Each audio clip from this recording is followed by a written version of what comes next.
Welcome baga dhuftanii video irraa kana kan irratti daleenu waa'ee reaction adi. So kutaan irraa kun videolee Ingiliffaa wal qabatan kan hojjetaman irratti reaction daleena. So video as deemu kana wajji ilaalle mee haa walitti deebinu. How old are you? Fine, thank you. How old are you? Fine, thank you. So akkuma dhageessan how old are you jedhaan namichi. Okay. Isiin immoo I'm fine, thank you jetti. Okay. Inni maal gaafate how old are you jedheen inni fakkeenyaaf afaan Itoophiyaatiin jechuun salphaa afaan Ingiliffa salphaadhaan how old are you jedheen how old are you illee hin jenneen jechuudha. How old are you jedheeni isiin immoo I'm fine, thank you jechuu jirti jechuudha. Okay. And I am fine, thanks ka jaamusan jechuudha. Ani nagaa okay galatoomi haja silaa isiin ka deebisuu barbaadde malee namni tokko how are you siin jedha akkam nagaa agga siin jedhe. Okay, I'm fine, thank you nagaafatu keetiif galatoomi jettaa miti. Isheen immoo maal jette umrii namichi gaafannaan isheen immoo I'm fine, thank you jettee jechuudha. Meerra deebi'aa dhaggeeffadhaa ammaan. How old are you? Fine, thank you. How old are you? Fine, thank you. Again, how old are you? So akkuma agartan kana jechuudha. Namni tokko eebbifamee yeroo huccuu gurraattii kan uffatutti yoo xiqqaate waan baay'ee beekuu qaba jechuudha. Waa'ee walii galuudha. Waa'ee greetings yookiin immoo waa'ee nagaa wal gaafachuu akkasuma waa'ee beezikii baruu qaba jechuudha. Okay. Sirni barumsa biyya teenya baay'inaan jechuudha. Wanti kun viidiyoo piraank illee yoo ta'e baay'inaan barattoonni yeroo eebbifamanitti haasawaa Ingiliffaa hin danda'an. Hojii kutaa keessaa yookiin immoo exercise kan nama garuu sirriitti hojjetu yeroo haasawutti dhufan baay'ee dadhaboodha jechuudha. So kuni maalitti haajama? Shaakalatti haajama jechuudha. Ingiliffi haasawuun okay haasawumatti haajama jechuudha. Namoota biraatii wajji hiriyaa keessa wajjiin shaakalu akkasuma viidiyoolee adda addaa dhaggeeffachuu okay viidiyoolee adda addaa dhaggeeffachuu fi okay wantoota dhaggeeffatte barreeffachaa deemu wantoota barreeffatte immoo deebistee dubbisu kana gaafate jechuudha. Okay, viidiyoo itti aantu haa ilaallume. Where is your forehead? Where is your forehead? Agartanii asirratti gaafii cimtuun gaafanne jechuudha. Waan salphaa ijoolleen kutaa KG jechuudha sadarkaa 0 gaditti barattu yookiin beeytu deebisuu hin dandeenye jechuudha. Okay, huccuu gurraattii kana uffattee gaawwana kana jechuudha beekuu hin dandeenye jechuudha waan inni gaafatu. Wanni inni gaafatu immoo baay'ee salphaadha. Afaan inni gaafatenis pronunciation inni gaafates baay'ee salphaadha jechuudha biyya teenyaati jechuudha. Where is your forehead jedheen. Okay, where is your forehead jedhee adda babaasee gaafate. Okay, pronunciation illee hin dhoksine jechuudha. Where is your forehead?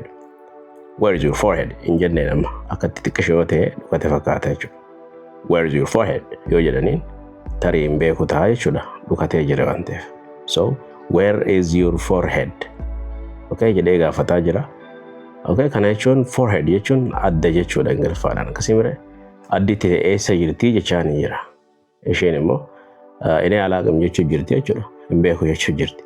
So viidiyoon kun illee prank illee yoo ta'e namoota baay'eetu jira jechuudha. Eebbifame Ingiliffa waan akka kan beekne. So reality hin jirtu yookiin dhugaa hin jirtu kana jechuudha baay'inaan. Mee al tokko viidiyicha waliin irra deebinee haa ilaallu.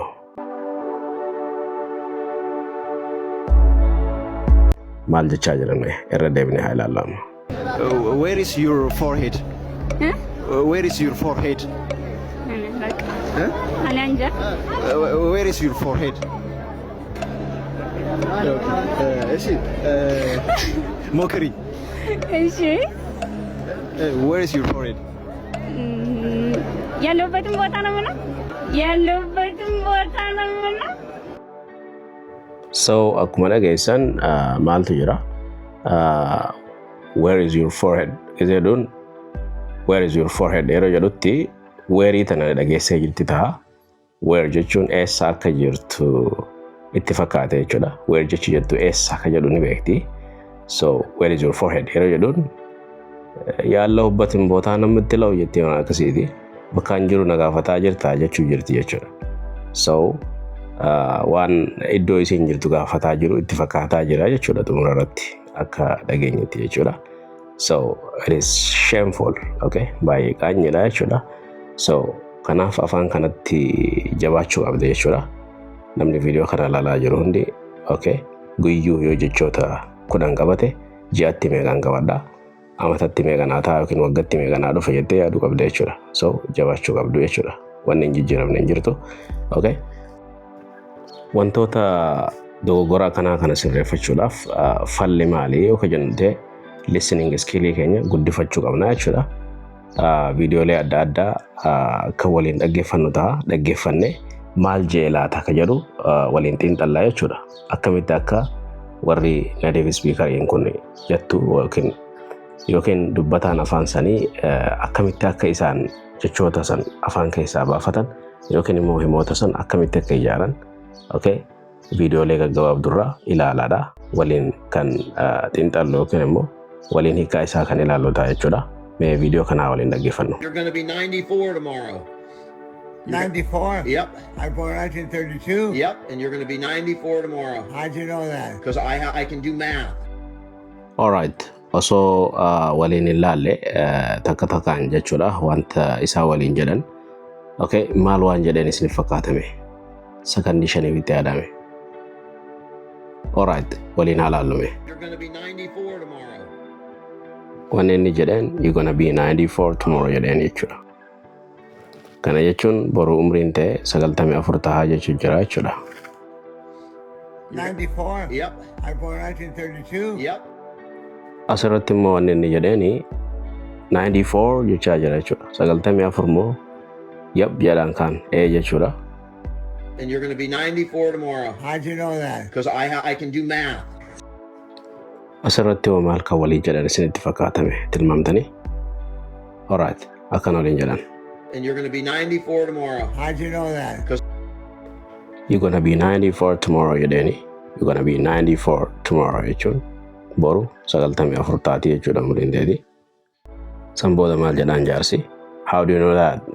How do you know that? Kana akkamiin beektaati jedhan jechuudha. I can do math. Inni immoo maal deebiseefe? I can do math jedheen. I can do math. Herreegaan dalage yookiin hisaabeeti jedheen jechuudha. Mee ammas viidiyoo itti aantu kana ilaallee walitti haa deebinu. You know who I am? Dan, I'm your favorite son. you're not my favorite son. You're my cousin. No, Pop, I'm your favorite son. Real, I'm your kid. Well, I don't know how you figure that out. Because, Dad, you're my dad. Joanne is my mom. You're on my birth certificate. I look like you. You know who I am? You know who I am jechuudha. You know who I am. Eenyu akkaan ta'e ni beekta jechuun jira jechuudha. Dan, I'm your favorite son. you're not my favorite son. Asirratti ilmi maal jedheen abbaadhaani? I'm your favorite son. I'm your favorite son jedheeni. Abbaan immoo no, you are not my favorite son jedheeni. Ani mucaa kee filatamaa jennaan lakki ati mucaa koo filatamaa sanii miti yookiin jaalatamaadhaa miti jedheen jechuudha. Favorite jechuun wanta hunda caalaa jaalattu yoo namas ta'e nama hunda caalaa jaalattu jechuudha. So ati mucaa koo jaalatamaadhaa miti jedheen jechuudha. You're my cousin. No, Pop, I'm your favorite son. You are my cousin jedheen. You are my cousin. Kana jechuun ati ilma abbeeraa kooti malee mucaa koo jaalatamaa miti jedheen. Mucaan immoo deebisee no, Pop, I'm your favorite son jedheen jechuudha. Ani ilma kee jaalatamaa sani malee jedheen jechuudha. Real, I'm your kid. It is real, I'm your kid jedheeni. Dhugaadha, ani ilma keetii jedheen jechuudha. Well, I don't know how you figure that out. Because Maal jeeni? Well jedheen jiru jechuudha. Well, I don't know how you figure that out jedheen. Hiikni isaa gaariidha garuu akkamitti akka ati bartee naaf hin galu. Akkamitti akka ati ilma koo taate naaf galaan jiru. Akkamitti akka bartee. Dad, you're my dad. Joanne is my mom. You're on my birth certificate. I look like you. Okay, wanta asiti jedhame. Dad, I'm your son. Joanna is my mom jedheni. Ani mucaa keeti, Joannaan harmee kooti jedheni. You're on my birth certificate. Ati waraqaa dhaloota kootirra jirta. And I look like you. Ansin fakkaaddaa barii jedhaan jechuudha. You're on my birth certificate. I look like you. So barumsi keenya kan listening skill itti guddifannu viidiyoolee babbareeddoo kana ilaaluudhaan har'aaf asuma irratti nuuf gahaa kutaa itti aanuun viidiyoolee babbareedduudhaan hamma walitti deebinutti yeroo gaarii isiniif haa ta'u. Have a great time. Bye bye for now.